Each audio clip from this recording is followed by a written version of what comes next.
Hello, in this video I'm gonna show you how to turn on and off the silent mode on iPhone 16 Pro and Pro Max. There are three main ways that allow you to quickly enable and disable the silent mode.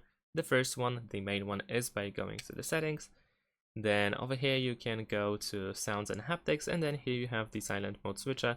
You can press on this switcher in order to turn on and off the silent mode. Another way to turn on and off the silent mode is by using the action button on the left side, this one over here.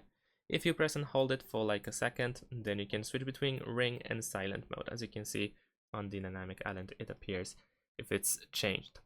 And of course you can use action button for something else, so instead you can also open the control center and you should be able to find this ring bell over here. You can tap on it in order to enable and disable the silent mode. That is of course if you didn't remove it while customizing the control center. And that's it. Thanks for watching, leave a like and subscribe to my channel, and see you in my next videos. Bye!